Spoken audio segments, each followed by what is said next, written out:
Rainbow allrounder exterior paint, বাংলাদেশের আবহাওয়া উপযোগী একমাত্র পেইন্ট। স্বাগত নিউজ 24 সন্ধ্যা সংবাদে। পুরো সংবাদের সঙ্গে আছি আমরা দুজন, আমি ফেরদৌস জুই এবং আমি সঞ্জিদা ইসলাম। শিরোনাম দেখছিলেন, এবারে বিস্তারিত। হেলেনা জাহাঙ্গীরের অবৈধ জয়যাত্রা টিভি নিয়ম অনুযায়ী বঙ্গবন্ধু স্যাটেলাইট ব্যবহার না করে হংকংয়ের একটি ডাউন চ্যানেল লিংক ব্যবহার করত। এর ফ্রিকোয়েন্সি হংকং থেকে বরাদ্দ হতো বলে জানায় র্যাব। এদিকে 3 মামলায় হেলেনা আবার 14 দিনের রিমান্ডে। এছাড়া তার সহযোগী হাজেরা খাতুন ও সানাউল্লাহ নুরিকে রাজধানীর গাবতলী থেকে গ্রেপ্তার করেছে র্যাব। বিস্তারিত মাসুদা লাবনীর প্রতিবেদনে। নানা নামের বিভিন্ন সংগঠনের প্রধান ও আওয়ামী লীগের মহিলা বিষয়ক উপকমিটি থেকে বহিষ্কৃত হেলেনা জাহাঙ্গীরের অন্যতম সহযোগী হাজেরা খাতুন ও সানাউল্লাহ নুরিকে রাজধানীর গাবতলী থেকে গ্রেফতার করেছে র্যাব। এ বিষয়ে মঙ্গলবার দুপুরে রাজধানীর কারওয়ান বাজারে মিডিয়া সেন্টারে সংবাদ সম্মেলন করে র্যাব। সেখানে মিডিয়া শাখার পরিচালক বলেন, হাজেরা মূল মিডিয়ার বাইরে 5000 সংবাদকর্মী তৈরির কাজ করার পাশাপাশি শোডাউন সহ নানা কাজে হেলেনাকে সহায়তা করত। আর সানাউল্লাহ নুরিকে প্রতিনিধি নিয়োগ ও তাদের কাছ থেকে টাকা সংগ্রহের কাজ করাতো হেলেনা। হংকংয়ের একটি স্যাটেলাইটের মাধ্যমে তরঙ্গ বরাদ্দ নিয়ে বাংলাদেশে সহ বিশ্বের 34টি দেশে স্বাভাবিকভাবে সম্প্রচার করে আসছিল। উনিও বলেছেন যে এটি একটি অবৈধ এবং তারা এই দীর্ঘদিন এই হংকংয়ের যে স্যাটেলাইট স্টেশন প্রতি মাসে 6 লক্ষ টাকার বিনিময়ে তরঙ্গ বরাদ্দ নিয়েছিল। তিনি আরো বলেন, জয়যাত্রা টিভি ও আওয়ামী লীগের নামে বিভিন্ন সংগঠন খুলে এমন অপরাধীদের বিরুদ্ধে র্যাবের অভিযান অব্যাহত থাকবে। রাষ্ট্রবিরোধী বক্তব্য দিচ্ছে, এদের বিরুদ্ধে আমরা বিভিন্ন সময় অত্যন্ত সাহসিকতার সাথে আমরা অভিযান পরিচালনা করছি। আমাদের এই ধরনের অভিযান অব্যাহত থাকবে। এছাড়া মঙ্গলবার হেলেনা জাহাঙ্গীরকে তোলা হয় সিএমএম আদালতে। গুলশান থানার 2 মামলা ও পল্লবী থানার 1 মামলায় চাওয়া হয় রিমান্ড। আদালত 4 মামলায় 14 দিনের রিমান্ড মঞ্জুর করেন। জামিনযোগ্য অপরাধের মামলায় জামিনটা হলো অধিকার, এটা কারো দয়া নাই। এটা কিন্তু গরিহত কাজ। আমরা আদালতকে সেটি বলেছি যে যেহেতু এই ঘটনার সাথে আরো কারাগার সম্পৃক্ত আছে, সেটা ঘটনা দরকার, এই জন্য প্রয়োজন। এদিকে শনিবার রাতে রাজধানীর বাড়িধারা থেকে আটক মডেল ফারিয়া মাহমুদ পিয়াসা ও মৌ আক্তার 3 দিন করে রিমান্ডে আছেন ডিবির সাইবার ক্রাইম বিভাগের কাছে। যুগ্ম কমিশনার হারুনুর রশিদ জানান, জিজ্ঞাসাবাদে নানা তথ্য পাওয়া যাচ্ছে। তারা স্বীকারও করেছে যে এটা একটা ব্ল্যাকমেলিং চক্রের তারা যে সদস্য, বৃত্তশালীদের ছেলেদেরকে ধরে এনে এই ধরনের যে অবৈধ পথে তাদেরকে বিয়ে বা আসক্ত করে তাদের বিভিন্নভাবে হয়রানি করছে। এর আগে রবিবার পিয়াসার বিরুদ্ধে গুলশান থানায় ও মৌয়ের বিরুদ্ধে মোহাম্মদপুর থানায় মাদক মামলা হয়। মাসুদা লাবনী, নিউজ 24, ঢাকা। হেলেনা জাহাঙ্গীরের বিরুদ্ধে তথ্য উপাত্ত পেলেই ব্যবস্থা নেবে দুর্নীতি দমন কমিশন দুদক।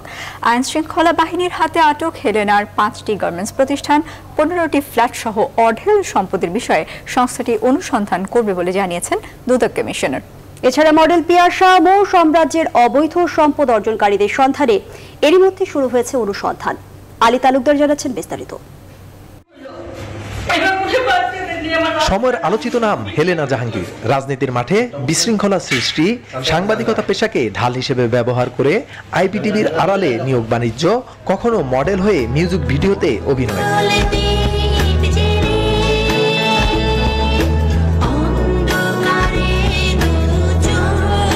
বহু প্রতিভায় বেড়ে ওঠা হেলেনাকে 30 জুলাই তার নিজ বাসা থেকে মাদক, বিদেশি মুদ্রা সহ আটক করে আইন শৃঙ্খলা বাহিনী। আটকের পর হেলেনা বেরিয়ে আসেন হাস্যোজ্জ্বল চেহারায়। এরই মধ্যে হেলেনা সাম্রাজ্যের অঢেল সম্পদের তথ্য জমা পড়েছে বিভিন্ন সংস্থার হাতে। মিরপুরে নিউ কনসার্ন প্রিন্টিং ইউনিট, নারায়ণগঞ্জে জেসি এমব্রয়ডারি, হুমায়ারা স্টিকার, জয় অটো গার্মেন্টস যৌথ মালিকানায় প্যাক কনসার্ন সহ মোট 5টি গার্মেন্টস প্রতিষ্ঠান। রাজধানীতে ফ্ল্যাট রয়েছে উত্তরা 3 নম্বর সেক্টরে 5টি ফ্ল্যাট, গুলশানের 36 নম্বর রোডে 5টি ফ্ল্যাট, গুলশান 2 নম্বরে 8000 ঘনফুটের একটি ফ্ল্যাট, গুলশান এভিনিউতে একটি ফ্ল্যাট, গুলশানের নিকেতনে একটি ফ্ল্যাট, মিরপুর 11 নম্বরে একটি ফ্ল্যাট, কাজীপাড়ায় একটি ফ্ল্যাট সহ মোট 15টি ফ্ল্যাট। 12টি ক্লাবের মেম্বার হেলেনা 7টি সামাজিক সংগঠনের সাথে সম্পৃক্ত হয়ে ঢাল হিসেবে ব্যবহার করতেন জয়যাত্রা আইপিটিভি। দুদক কমিশনার বলছেন, হেলেনার বিষয়ে তথ্যপাত্র হাতে পেলেই নেওয়া হবে ব্যবস্থা। হেলেনা জাহাঙ্গীরের ব্যাপারে তথ্যপত্র দুদক পাইলে দুদক তদন্ত করবে, অনুসন্ধান করবে, করে আইনানুগ যেভাবে কার্যক্রম গ্রহণ করা যায় তা করবে। সাম্প্রতিক সময়ের আলোচিত মডেল পিয়াসা, মৌ, হেলেনাদের সাম্রাজ্যে কাদের বিচরণ ছিল তাদের বিষয়েও নজরদারি করছে দুদক সহ বিভিন্ন সংস্থা। আলী তালুকদার, নিউজ 24, ঢাকা। অবশেষে আগামী 11 আগস্ট থেকে খুলছে সরকারি বেসরকারি অফিস ও দোকানপাট। সীমিত পরিসরে চালু হচ্ছে গণপরিবহনও। চলমান কঠোরতম লকডাউন বর্ধিত করা হয়েছে 10 আগস্ট পর্যন্ত। মঙ্গলবার আন্ত মন্ত্রণালয়ের সভা শেষে সব তথ্য জানান মুক্তিযুদ্ধ বিষয়ক মন্ত্রী আ.ক.ম মোজাম্মেল হক। সভার সিদ্ধান্ত, 11 আগস্ট থেকে টিকা ছাড়া কেউ বাইরে বের হলে শাস্তির আওতায় আসবে, কর্মস্থলেও যেতে হবে টিকা নিয়ে। আরও জানাচ্ছেন তৌফিক মাহমুদ মুন্না। চলছে করোনা ভাইরাস মোকাবেলায় টানা 2 সপ্তাহের কঠোরতম লকডাউন। চলমান লকডাউনের 12তম দিনে করোনা মোকাবেলায় পরবর্তী করণীয় নিয়ে সচিবালয়ে আন্তঃমন্ত্রণালয় বৈঠক অনুষ্ঠিত হয়। বৈঠকে সরকারের সিনিয়র মন্ত্রীবৃন্দ, মন্ত্রিপরিষদ সচিব ও ঊর্ধ্বতন কর্মকর্তারা অংশ নেন। বৈঠক শেষে কথা বলেন মুক্তিযুদ্ধ বিষয়ক মন্ত্রী আ.ক.ম মোজাম্মেল হক। বলেন, 5 দিন লকডাউন বৃদ্ধি শেষে অফিস, দোকান ও গণপরিবহন চলবে সীমিত পরিসরে। 10 তারিখ পর্যন্ত আমরা বৃদ্ধি করেছি। 11 তারিখ থেকে সমস্ত দোকানপাট ইত্যাদি যানবাহনও চলবে, সব একত্রে না। সেখানে আমরা লোকাল অ্যাডমিনিস্ট্রেশনকে জেলা প্রশাসকের মাধ্যমে অনুরোধ করব, বাই রোটেশন। বিধিনিষেধ শেষে কেউই টিকা সনদ ছাড়া বের হতে পারবে না। ভ্যাকসিন নিশ্চিতের জন্য 6 থেকে 8 আগস্ট বিশেষ সুযোগের কথা বলেন মন্ত্রী। ভ্যাকসিন না গ্রহণ করে কেউ কোনো কর্মস্থলে আসতে পারবে না। এই যে 7, 8, 9 3 দিন আমরা সুযোগ রাখলাম। যারা মুভ করবে 11 তারিখের পরে ভ্যাকসিন ছাড়া কোনো লোক, 18 বছরের ঊর্ধ্বে কোনো লোক মুভমেন্ট করলে সে শাস্তিযোগ্য অপরাধ হিসেবে বিবেচিত হবে। বৈঠকে স্বাস্থ্যমন্ত্রী জানান, মাস্ক না পরে বের হলে তাদের শাস্তির দায়িত্ব পুলিশকে দিচ্ছে সরকার। তবে এক্ষেত্রে এবার জিরো টলারেন্সের কথা বললেন জাহিদ মালিক। ভ্যাকসিনের পাশাপাশি মাস্ক পরিধান করা এবং সামাজিক দূরত্ব বজায় রাখাটা এবং এটাকে যদি কিনা আমরা সঠিকভাবে বাস্তবায়ন করতে চাই, এনফোর্স করতে চাই, তাহলে পরে পুলিশকেও একটা ক্ষমতা দেওয়া প্রয়োজন রয়েছে। মহামারী করোনা মোকাবেলায় গেল 23 জুলাই ভোর 6টা থেকে চলছে টানা 2 সপ্তাহের কঠোর লকডাউন, যা শেষ হবে 10ই আগস্ট। তৌফিক মাহমুদ মুন্না, নিউজ 24, ঢাকা। সরকারের এই সিদ্ধান্তকে স্বাগত জানিয়েছেন দোকান মালিক সমিতি। নেতারা জানিয়েছেন, সরকারের নির্দেশনা অনুযায়ী টিকা কার্যক্রমের সব ধরনের সহযোগিতা করা হবে। আজকে যে সিদ্ধান্তটা নিয়েছে, আগামী 11ই আগস্টের পরে মার্কেট, বিপণী বিতান, দোকান ও ক্ষুদ্র ব্যবসা প্রতিষ্ঠানগুলো খুলে দেবে, তার জন্য আমরা সরকারকে অভিনন্দন জানাচ্ছি। আমরা আগামী 1 সপ্তাহের মধ্যে সরকার যেভাবে চাইবে আমরা সেইভাবেই সহযোগিতা করব। প্রয়োজনে আমাদের প্রত্যেকটি মার্কেটে যে সমিতি অফিসগুলো আছে, সেই অফিসগুলো আমরা টিকাদান কেন্দ্র হিসেবে আমরা আগামী 1 সপ্তাহ ব্যবহার করতে পারি যদি সরকার চায়। এবার করোনা পরিস্থিতি। দেশে করোনা ভাইরাসে আক্রান্ত হয়ে মৃত্যু ও আক্রান্ত বেড়েই চলেছে। গত 24 ঘন্টায় করোনায় মারা গেছেন আরও 235 জন। নতুন করে শনাক্ত হয়েছেন 15,776 জন। মঙ্গলবার স্বাস্থ্য অধিদপ্তরের নিয়মিত বুলেটিনে এ তথ্য জানানো হয়। দেশে এখন পর্যন্ত করোনা সংক্রমিত শনাক্ত রোগীর সংখ্যা দাঁড়িয়েছে 12,96,093 জন। মোট মৃত্যু হয়েছে 21,397 জনের। গত 24 ঘন্টায় মোট 55,284 জনের নমুনা পরীক্ষার বিপরীতে রোগী শনাক্তের হার 28.54%। এদিকে তৃতীয় চালানে জাপান থেকে করোনার 6,16,780 ডোজ টিকা মঙ্গলবার ঢাকায় এসেছে। কোভ্যাক্সের আওতায় এই টিকা নিয়ে অল নিপ্পন এয়ারওয়েজের একটি ফ্লাইট ঢাকার হযরত শাহজালাল আন্তর্জাতিক বিমানবন্দরে এসেছে। এ সময় বিমানবন্দরে উপস্থিত ছিলেন স্বাস্থ্যমন্ত্রী ডাক্তার জাহিদ মালেক ও ঢাকায় নিযুক্ত জাপানের রাষ্ট্রদূত ইতো নাওকি।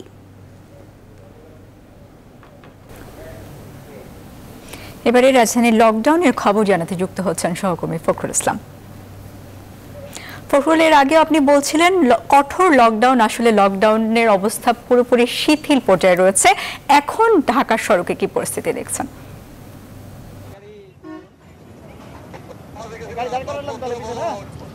আসলে একই রকম পরিস্থিতি। আমরা গাবতলী মোড়ে রয়েছি, যেখানটাতে আসলে মানুষ আসছে কিন্তু মানুষের সংখ্যা কম। সকাল নাগাদে আসলে মানুষ দূর দূরান্ত থেকে বিভিন্ন জেলা থেকে গাবতলী হয়ে রাজধানীতে মানুষ ঢুকছে, কিন্তু বিভিন্ন অজুহাতে তারা বলছেন যে বিভিন্ন ব্যক্তিগত গাড়িতে পুলিশ চেকপোস্ট বসিয়ে তারা চেক করছেন, কিন্তু সবাই বলছেন যে রাজধানীতে তারা প্রবেশ করছেন, শিল্প কারখানা খোলা হয়েছে, যার কারণে আসলে তাদেরকে সেই অজুহাত দেখিয়ে রাজধানীতে প্রবেশ করছেন। তবে গাড়ির সংখ্যা অনেকটা বেশি। একই কথাই আমি বারবার বলছি যে ব্যক্তিগত গাড়ি একেবারে পুরো দমেই চলছে বলা চলে, এবং বিভিন্ন পণ্যবাহী গাড়ি তো চলছেই, সেটি অবশ্যই শিথিলতা রয়েছে পণ্যবাহী গাড়ি বা বিশেষ যে জরুরি গাড়িগুলো রয়েছে, কিন্তু ব্যক্তিগত গাড়ির সংখ্যা একেবারেই স্বাভাবিক অবস্থায় তারা চলছে। যদিও দূরপাল্লার যে বাস রয়েছে, গণপরিবহন রয়েছে রাজধানীতে, সেগুলো আমরা দেখছি না, কিন্তু মানুষ ব্যক্তিগত গাড়িতে চড়েই রাজধানীতে প্রবেশ করছেন। এবং মানুষের মধ্যে যে স্বাস্থ্যবিধি সেটি আসলে অনেকটা উপেক্ষিত আমরা লক্ষ্য করছি। মাস্ক অনেকের মুখে নেই, কিছু কিছু মানুষ হয়তো মেনে চলছেন মোট বলা যায়। এবং রাজধানীর বিভিন্ন যে সড়কগুলো রয়েছে প্রতিটি সিগন্যালে কিন্তু গাড়ির বেশ জটলা রয়েছে, গাড়ির চাপ অনেকটা বেশি, কারণ যেহেতু ব্যক্তিগত গাড়ির সংখ্যা অনেক বেশি, মানুষ এখন ব্যক্তিগত গাড়ি ব্যবহার করে আসলে এই রাজধানীতে যাতায়াত করছেন। তো সব কিছু মিলিয়ে লকডাউন যেটি বলা হচ্ছে সেটি আসলে অনেকটাই শিথিল, যেটি আসলে ঈদের পরপরে অনেকটা কঠোর অবস্থানে আমরা প্রায় 4 থেকে 5 দিন দেখেছি। শিল্প কারখানা খুলে যাওয়ার পরপরই অনেকটাই ঢিলেঢালা পরিস্থিতি বিরাজ করছে। একই অবস্থা সাধারণ মানুষের মধ্যেও যে স্বাস্থ্যবিধি মানার ক্ষেত্রে। তো এই ছিল আমার কাছে গাবতলী থেকে লকডাউনের সবশেষ চিত্র। পদ্মা। ফখরুল, আপনাকে ধন্যবাদ। দর্শক, গাবতলী থেকে লকডাউনের খবর জানাচ্ছিলেন সহকর্মী ফখরুল ইসলাম। এবার সরকারি তদন্তেও চট্টগ্রামের পটিয়ার শোভনদণ্ডী ইউনিয়নে অবৈধভাবে টিকা দেওয়ার প্রমাণ পাওয়া গেল। সোমবার রাতে স্বাস্থ্য অধিদপ্তরের তদন্ত কমিটি প্রতিবেদন জমা দিয়েছে। সেখানে 2500-এর বেশি টিকা প্রদানের প্রমাণ পেয়েছে তদন্তকারীরা। পাশাপাশি ভ্যাকসিনের অন্তত 200 কার্ড পাওয়া গেছে, যেগুলো কয়েক মাস আগেই রেজিস্ট্রেশন করা হয়েছে। অথচ সব কার্ডই পূরণ করা হয়েছে 2 দিনের টিকা কার্যক্রম শেষ হওয়ার পর। তদন্ত কমিটির কাছে উপস্থাপন করা 2600 কার্ডের 2200ই ভুয়া বলে সন্দেহ করছে তদন্ত কমিটি। সব অভিযোগের তীর চট্টগ্রাম 12 আসনের এমপি ও হুইপ শামসুল হক চৌধুরীর ঘনিষ্ঠ সহযোগী পটুয়া স্বাস্থ্য কমপ্লেক্সের ইপিআই রবিউল হোসাইনের বিরুদ্ধে। বিস্তারিত ডেস্ক রিপোর্টে। পটিয়ার শোভনদণ্ডী ইউনিয়নে সরকারি সিদ্ধান্তের 1 সপ্তাহ আগে টিকা দেওয়ার যে পোস্টার ডিজাইন হয়, তাতে স্পষ্টভাবে এই কার্যক্রম আয়োজনের জন্য হুইপ শামসুল হককে ধন্যবাদ জানান তার সাঙ্গপাঙ্গরা। সরকারি আদেশের মতো মোবাইলে যে মেসেজ পাঠানো হয়, তাতেও শামসুল হকের নির্দেশনায় টিকা দেওয়া হচ্ছে বলে উল্লেখ করা হয়। স্যার, এলাকাবাসী আমাকে ধরছে, ওরা নিবন্ধন করে রাখছে, আমি টিকা মারতে পারবো না। ঠিক আছে, তুমি একটু ব্যবস্থা করো, তুমি পারলে মেরে দাও। তদন্তের সময় 2600 টিকা কার্ড কমিটির সামনে উপস্থাপন করা হয়। 200 কার্ডে যে এনআইডি নম্বর পাওয়া যায়, সেগুলো কয়েক মাস আগেই রেজিস্ট্রেশন করা হয়েছে। আরও 2000 মানুষ যারা বিভিন্ন সময় ইউনিয়ন পরিষদে রেজিস্ট্রেশন করতে এসে ফিরে গেছেন, তাদের নামেও কার্ড করা হয়েছে। এতে 2টি প্রশ্ন উঠে আসছে স্বাস্থ্য কর্মকর্তাদের কাছে। যারা আগেই রেজিস্ট্রেশন করেছেন কিন্তু টিকা নেননি, পরবর্তীতে তারা কিভাবে টিকা নেবেন? যারা রেজিস্ট্রেশন করতে এসেও নানা কারণে তা করতে পারেননি, তারা পুনরায় কিভাবে রেজিস্ট্রেশন করবেন? সত্য তো আমরা পেয়েছি, যথাযথ নিয়ম মেনে এটা করা হয়নি। রেজিস্ট্রেশনের ব্যাপারগুলো আমরা এটা খতিয়ে দেখেছি। রেজিস্ট্রেশন করা হয়েছে, বাট অনেক ক্ষেত্রে টিকা গ্রহণকারীর যে সম্মতিপত্র, যে সিগনেচার, ওটা অনেক ক্ষেত্রে ছিল না। পটিয়া স্বাস্থ্য কমপ্লেক্সে সিসি ক্যামেরা থাকলেও ঘটনার দিনের কোনো ফুটেজ পায়নি তদন্ত কমিটি। তদন্ত কমিটিকে 2 দিনের সময় বেঁধে দিয়ে তদন্ত রিপোর্ট প্রদান করার জন্য বলা হয়। আমি যতটুকু জেনেছি, এই তদন্ত রিপোর্ট ওই কার্যালয়ের মারফত এটা আমাদের স্বাস্থ্য অধিদপ্তরে প্রেরণ করা হয়। অভিযোগ আছে, শোভনদণ্ডী ইউনিয়নে হুইপের বাড়ি লাগোয়া ক্যাম্পে হুইপের ভাইও টিকা প্রদান করেছেন। প্রশিক্ষিত লোকবল ছাড়া এই ইউনিয়নে মাত্র 2 দিনে 2600 টিকা প্রদান, তাই কোনোভাবেই স্বাভাবিক ঘটনা নয়। Desk report, news 24।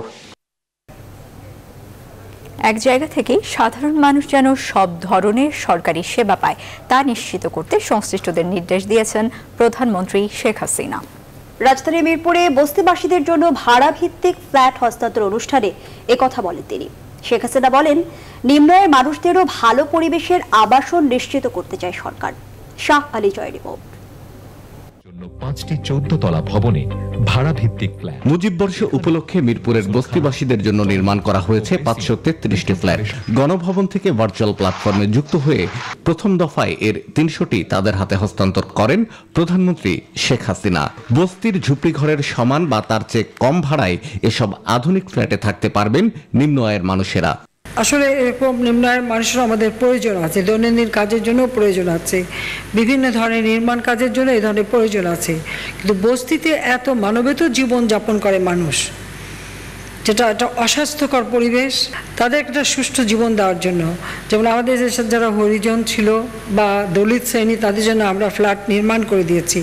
হ্যাঁ, 96 সালে যেটা শুরু করেছিলাম, মাঝে বিএনপি এসে সেগুলি লুটপাট করে খায় এবং নষ্ট করে দেয়। সেই বিল্ডিংগুলি আবার নতুন করে ভেঙে দিয়ে আমাদের নতুনভাবে আবার ফ্ল্যাট আমরা নির্মাণ করে দিচ্ছি। অনুষ্ঠানে সবার জন্য সরকারি সেবা নিশ্চিত করার তাগিদ দেন প্রধানমন্ত্রী।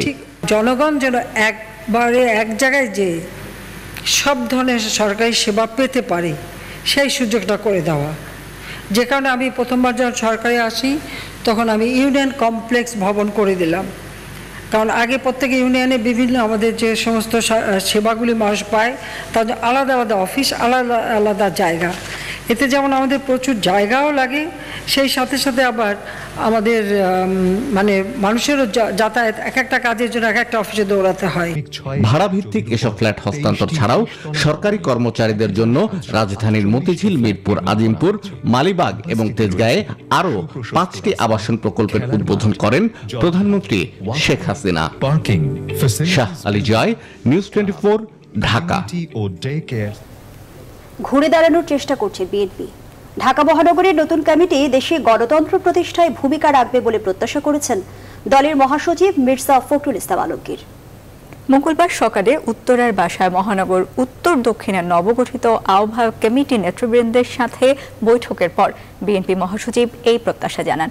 নতুন কমিটির আহ্বায়করাও আন্দোলন সংগ্রামের পথকে নতুন করে তৈরির কথা বলেন। মারুফা রহমানের প্রতিবেদন। মঙ্গলবার সকালে উত্তরার বাসায় মহানগর উত্তর দক্ষিণের নবগঠিত আহ্বায়ক কমিটির নেতৃবৃন্দ দেখা করতে যান বিএনপি মহাসচিব মির্জা ফখরুল ইসলাম আলমগীরের সাথে। সেখানে একটি বৈঠক শেষে নবগঠিত কমিটি নিয়ে গণমাধ্যমে কথা বলেন মির্জা ফখরুল। দলের সংকটপূর্ণ এই সময়ে নতুন কমিটি আগামীর আন্দোলন সংগ্রামে নতুন মাত্রায় ভূমিকা রাখবে বলে মনে করেন তিনি। আমাদের প্রত্যাশা হচ্ছে যে এই কমিটির মাধ্যমে বাংলাদেশের রাজনীতির একটা পরিবর্তন আসবে, গুণগত পরিবর্তন আসবে।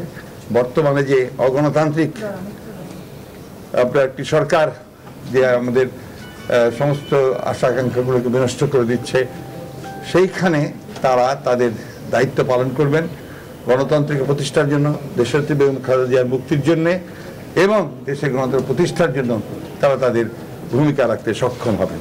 ঢাকা মহানগর উত্তরের নতুন আহ্বায়ক আমানুল্লাহ আমান বলেন, আন্দোলনের মাধ্যমে বর্তমান সরকারকে সরিয়ে নির্দলীয় সরকারের অধীনে নির্বাচনে বাধ্য করতে কাজ করবেন তিনি। অনৈতিক সরকারকে রাষ্ট্র ক্ষমতা থেকে সরিয়ে একটি নির্দলীয় নিরপেক্ষ সরকার প্রতিষ্ঠা করে সেই সরকার অধীনে নির্বাচন হবে, সেই লক্ষ্যে আমাদের সংগ্রাম আন্দোলন অব্যাহত থাকবে। আর দক্ষিণের আহ্বায়ক আব্দুল সালাম বলেছেন, সাংগঠনিক অবস্থাকে দ্রুত ঢেলে সাজানোর চেষ্টা করবেন তিনি। একটা জাতীয় সংকট এবং রাজনীতিতেও একটা চরম সংকট, ঠিক এই সময় আমাদেরকে দায়িত্ব দিয়েছেন।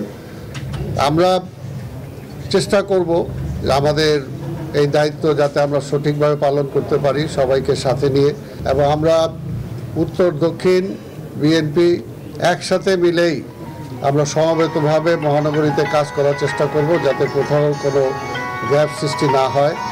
এদিকে ঢাকা মহানগরের নতুন এই কমিটিকে নিয়ে দলের ভেতরে ইতিমধ্যেই নেতাকর্মীদের বড় এক অংশের ভেতর অসন্তোষ দেখা দিয়েছে। মারুফা রহমান, নিউজ 24, ঢাকা। সন্ধ্যা সংবাদের এই পর্যায়ে একটা বিরতি নিচ্ছে, ফিরছি আরো খবর নিয়ে, সঙ্গেই থাকুন।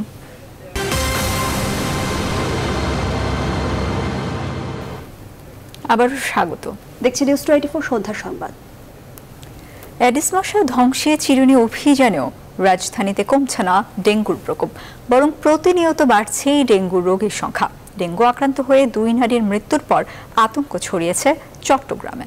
চিকিৎসকরা বলছেন নীরব ঘাতকে পরিণত হচ্ছে ডেঙ্গু। সতর্কতা বেশি জরুরি ব্যক্তি পর্যায়ে। এদিকে 24 ঘন্টায় ডেঙ্গু আক্রান্ত হয়ে 264 জন হাসপাতালে ভর্তি হয়েছেন। এদের মধ্যে 248 জনই ঢাকায় থাকেন। আরিফিন শাকিল জানাচ্ছেন বিস্তারিত। রাজধানীতে ভয়াবহ রূপ ধারণ করা ডেঙ্গু প্রকোপ কমাতে আয়োজন করে অভিযান পরিচালনা করছে ঢাকার 2 সিটি কর্পোরেশন। জরিমানা আওতায় আনা হচ্ছে মশা লার্ভা পাওয়া বাড়ির মালিকদের, ধ্বংস করা হচ্ছে মশার উৎপাদনের উৎসস্থল। তবে এমন অভিযানের কার্যকারিতা খুব একটা যে কাজে আসছে না তার প্রমাণ প্রতিনিয়ত হাসপাতালে রোগী বাড়ার সংখ্যা। প্রাপ্তবয়স্কদের চাইতে বেশিরভাগ ডেঙ্গু আক্রান্ত হচ্ছে এখন ঘরের ছোট্ট শিশু। এখন একদিনেই প্রায় 250 ডেঙ্গু রোগী পাওয়া যাচ্ছে সারা দেশে। এই যে ট্রানজিয়েন্ট টাইমের জন্য আমরা আমাদের এই কার্যক্রমটা বাড়ালাম, সেটা কখনোই সাফিসিয়েন্ট হবে না। কেন? কারণ এই জিনিসটা রাউন্ড দ্য ইয়ার আমাদেরকে সচেতন থাকতে হবে, এবং সিটি কর্পোরেশনের একার পক্ষে কখনোই ডেঙ্গু নিয়ন্ত্রণ করা সম্ভব হবে না যতক্ষণ না পর্যন্ত এই নিয়ন্ত্রণটা আমাদের প্রতিটা ঘর থেকে শুরু হবে। করোনার পর বন্দরনগরী চট্টগ্রামের জনজীবনেও এখন বড় আতঙ্ক ডেঙ্গু। সম্প্রতি 17 বছর বয়সী এক তরুণীর মৃত্যুর পর নড়েচড়ে বসেছে সিটি কর্পোরেশন। ফলে ক্রাশ প্রোগ্রাম করে মশক নিধনে মনোযোগ দিয়েছে নগর প্রশাসন। জুন পর্যন্ত কোনো রোগী ছিল না। জুলাই মাসে আমরা দেখছি আমাদের মোট 7টা রোগীর আমরা তথ্য পেয়েছি। তার ভিতরে 2টা রোগী মৃত্যুবরণ করেছেন চিকিৎসাধীন থাকা অবস্থায়, এবং 5 জন রোগী চিকিৎসাধীন আছে। মশার নিধনের কার্যক্রম তো চলমান আছে। আমরা একটা ক্রাশ প্রোগ্রাম নিয়েছি হাতে। ক্রাশ প্রোগ্রামের মধ্যে 1,500 ভলান্টিয়ার তো আছেই, বিভিন্ন ওয়ার্ডে কাজ করবে। তবে সিটি কর্পোরেশনের পরিচ্ছন্ন কর্মীরা নিয়মিত ওষুধ ছিটালেও ডেঙ্গু মোকাবেলায় বাড়ির আঙ্গিনা নগরবাসীকে সবসময় পরিষ্কার রাখার আহ্বান জানিয়েছেন সিটি মেয়ররা। আরিফিন শাকিল, নিউজ 24, ঢাকা। এবারে শোকাবহ আগস্ট।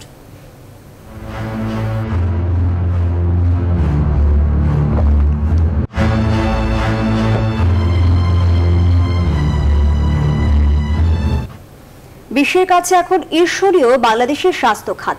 তরতর করে এগিয়ে যাওয়া স্বাস্থ্য খাতের উন্নয়নের গোড়াপত্তর হয়েছিল জাতির জনকের হাতে। এমনটা জানিয়ে স্বাস্থ্য বিশেষজ্ঞ সৈয়দ মোদাসের আলী বলছেন, স্বাস্থ্যকে সংবিধানের মৌলিক অধিকার হিসেবে সংযোজন, গ্রামীণ স্বাস্থ্য কেন্দ্র প্রতিষ্ঠা করা সহ বহুমুখী পরিকল্পনা বঙ্গবন্ধুর ঐতিহাসিক সিদ্ধান্ত, যা সুনিপুণভাবে বাস্তবতায় রূপ দিয়েছেন প্রধানমন্ত্রী শেখ হাসিনা। আরিফিন শাকিল জানাচ্ছেন বিস্তারিত।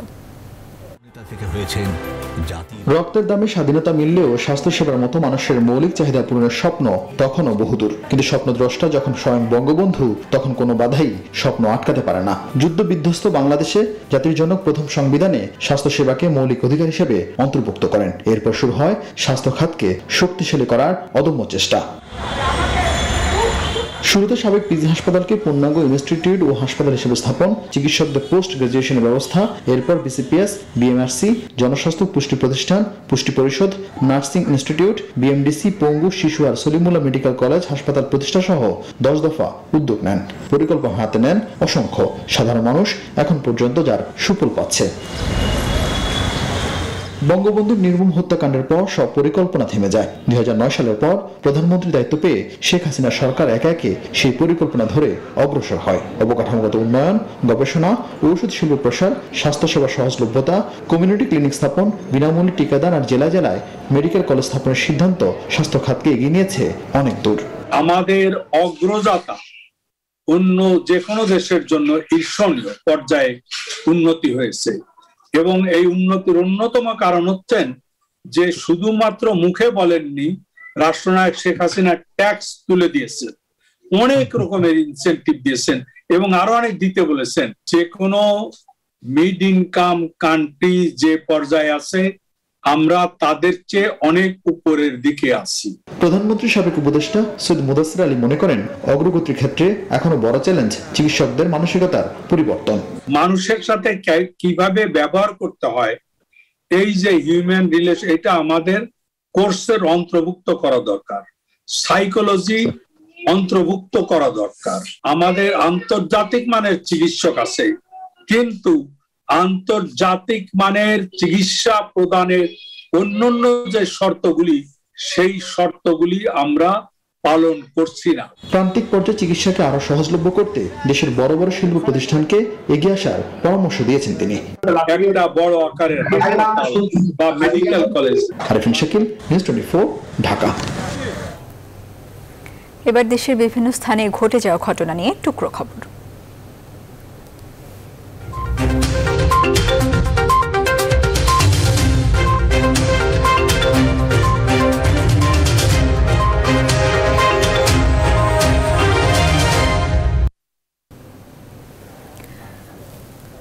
এবার দেশের বিভিন্ন স্থানে ঘটে যাওয়া কিছু খবর জানিয়ে দিচ্ছি।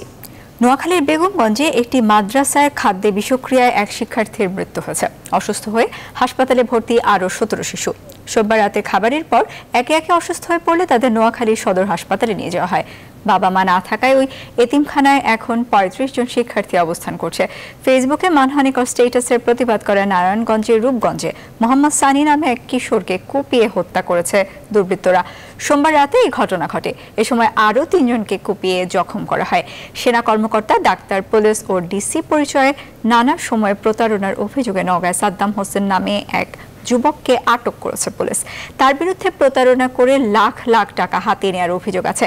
গাজীপুরের কোনাবাড়ি থেকে এক শিশু অপহরণের 12 ঘন্টা পর উদ্ধার করেছে পুলিশ। এই ঘটনায় জড়িত 2 জনকে গ্রেফতার করা হয়েছে।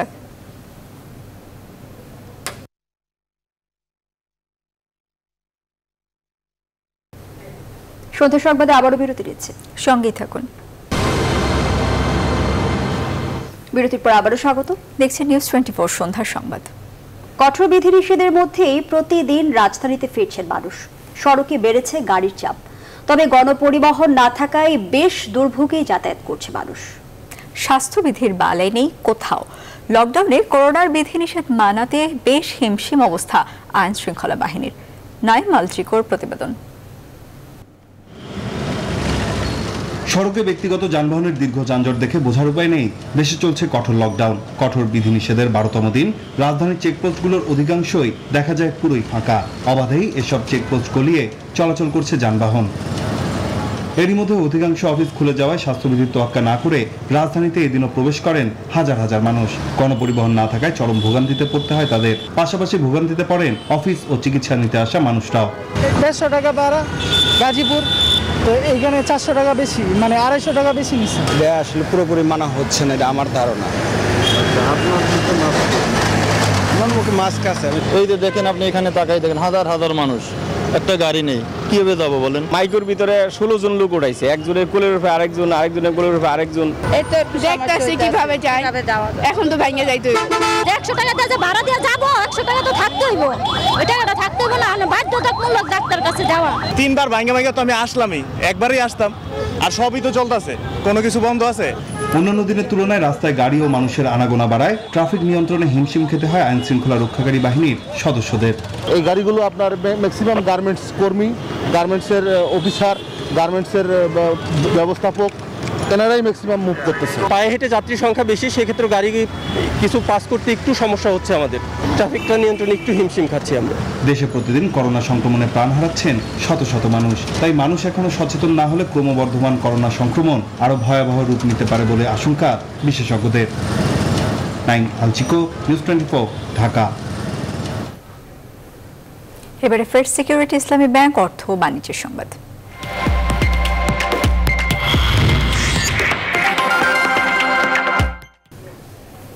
অর্থনীতিকে গতিশীল করতে গরিবদের হাতে বাড়তি অর্থ আর ক্ষুদ্র বিনিয়োগকারীদের বাড়তি ঋণ দেওয়ার পরামর্শ দিয়েছে সেন্টার ফর পলিসি ডায়ালগ সিপিডির গবেষকরা। কেন্দ্রীয় ব্যাংক ঘোষিত মুদ্রানীতি বিষয়ক ভার্চুয়াল অনুষ্ঠানে সিপিডির গবেষকরা আরো বলেন, যে কোনো মূল্যে অর্থনীতি সচল রাখতে হবে। ব্যাংকে অলস টাকা পড়ে থাকলে তা বাড়তি চাপ তৈরি করবে পুরো খাতের উপর, এমনটা মনে করেন তারা। সুলতান আহমেদ চালাচ্ছেন বিস্তারিত।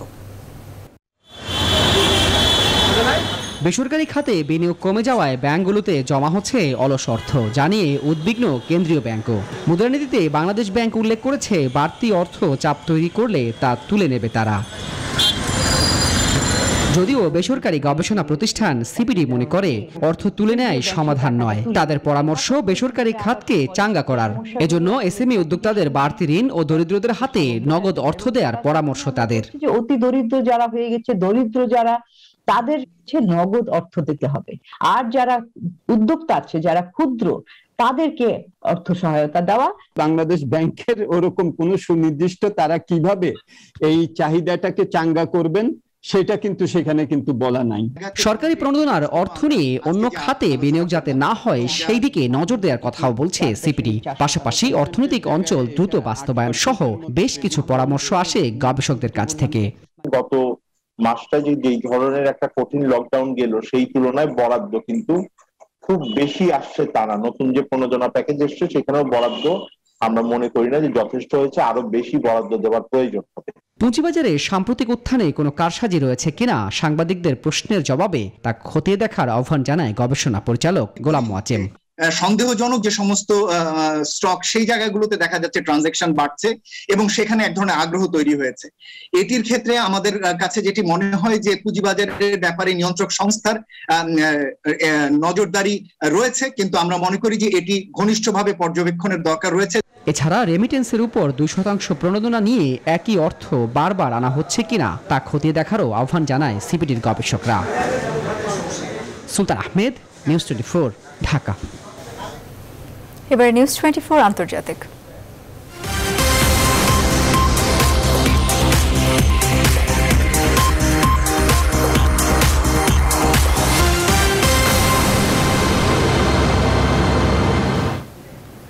আফগানিস্তানের দক্ষিণাঞ্চলীয় হেলমান্দ প্রদেশের রাজধানীর নিয়ন্ত্রণ নিতে যাচ্ছে তালেবান যোদ্ধারা।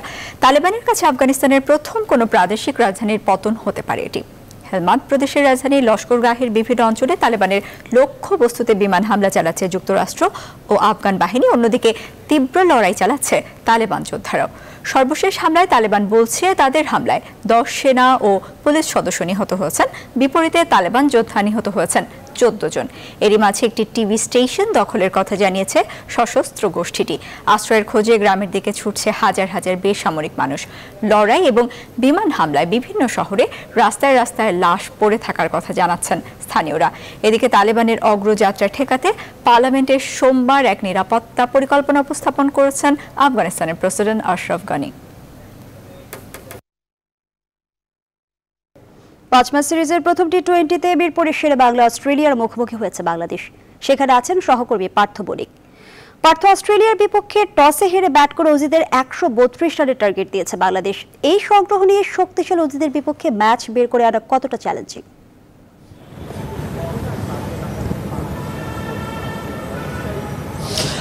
ধন্যবাদ জুই। আসলে 132 রানের লক্ষ্য দিয়ে অজিদের বিপক্ষে ম্যাচ বের করে আনা খুবই কঠিন। বিশেষ করে আপনি দেখছেন যে শেরেবাংলা আমরা সবসময় জানি যে স্পিনারদের স্বর্গরাজ্য, সেই স্পিনিং উইকেটে কিন্তু হ্যাজেলউড এবং স্টার্করা দুর্দান্ত বল করেছেন। হ্যাজেলউড তিনি 3টি উইকেট তুলে নিয়েছেন, স্টার্ক 2টি। এবং আপনি যদি দেখে থাকেন, লক্ষ্য করেন যে 131 রান বাংলাদেশ সংগ্রহ করেছে 7 উইকেটে, তার মধ্যে কিন্তু এই 7টা উইকেটের মধ্যে 5টি বোল্ড আউট। তো বলা যেতে পারে আপনারা এটা বোঝাই যায় যে বাংলাদেশের ব্যাটসম্যানরা রান তুলতে কিন্তু খুবই ভুগেছে এই উইকেটে হ্যাজেলউড স্টার্কদের বিপরীতে। এছাড়া জাম্পা দুর্দান্ত বল করেছেন। বিশেষ করে আজকের যে খেলাটি হচ্ছে সেখানে কিন্তু বাউন্ডারি লাইন অনেক বড়। আমরা নর্মালি যে ঘরোয়া টুর্নামেন্ট বা জিম্বাবুয়ে, ওয়েস্ট ইন্ডিজের বিপক্ষে যেই ধরনের মাঠ দেখি সেখান থেকে কিন্তু অনেক বড় করা হয়েছে এবং এই বাউন্ডারি বড় করার জন্য কিন্তু অনেকটা ভুগতে হয়েছে রান বের করে আনতে সাকিব মাহমুদুল্লাহদের। আর নাইম শেখ এবং আজকে আমরা সাকিব ছাড়া কিন্তু খুব কাউকে রান করতে দেখিনি। তারপরেও 29 বলে নাইমের 30 আর সাকিবের 30 বলে 36 রান, এটা কিন্তু খুব একটা টি20 সুলভ ব্যাটিং হয়নি। তো সেক্ষেত্রে আজকে এই ম্যাচটা খুবই কঠিন হবে বাংলাদেশের জন্য বের করে আনা বা ইতিবাচক কিছু করা। তো মিরপুরের শেরেবাংলা স্টেডিয়াম থেকে এ ছিল আমার কাছে সবশেষ খবরাখবর জুই। আর এই ছিল সন্ধ্যার সংবাদের আয়োজনে। এতক্ষণ সাথে থাকায় ধন্যবাদ সবাইকে।